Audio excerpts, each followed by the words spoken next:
All right, we can use our information about parallel vectors to be able to find some other unknowns.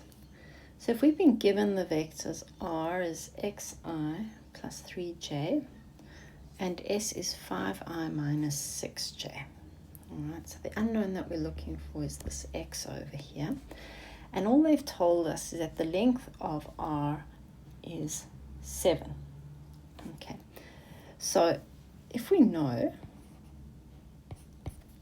that our magnitude of r is equal to 7, and we also know that r is xi plus 3j.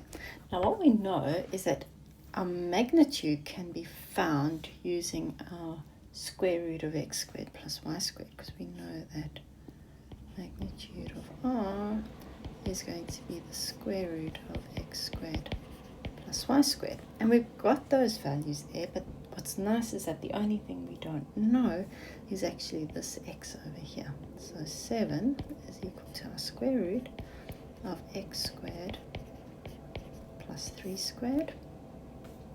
And I'm going to square both sides, so 49 is x squared plus 9, and 40 is equal to x squared. Now, I know that I have said before that when we're dealing with magnitude, we don't have to worry about the positive and negative because magnitude by definition is positive. However, in this case, we're not talking about magnitude, we're talking about the value of x. And when we're taking the square root and we're trying to find the value of x, both of those cases are possible.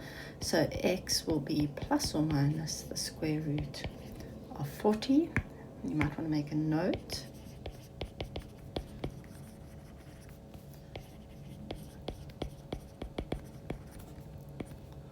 Therefore, don't discard the negative. Doesn't like my handwriting. And so we want to simplify that to root 10. Okay, let's have a look at B. It says the vector r is parallel to the vector s. We need to know what that means in order to solve this problem. So if we've got r is xi plus 3j, and we know that s is 5i minus 6j, what we know about a parallel vector for r being parallel to s, what that must mean is that r is some scalar multiplied by s, where that scalar, okay, is an element of the real numbers. Okay, now we also know for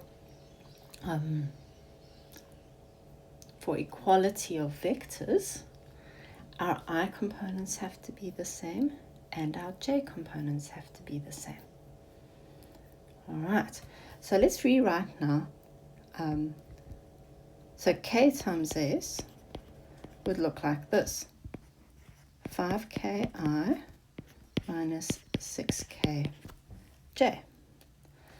And if r is equal to that, we know that xi, therefore, plus 3j must be equal to 5ki minus 6kj. Now notice that in my j components, I've only got one unknown, the k, but in my I components, I've got an x and a k unknown. I'm going to solve the j components first and use that to help me to solve my I components. So equating my j component, I get 3 is equal to negative 6k, and so k has to equal negative 1/2, and so therefore x is equal to 5 times negative 1/2, and that's going to be negative 5 on 2. So therefore r will be negative 5 on 2I plus 3j.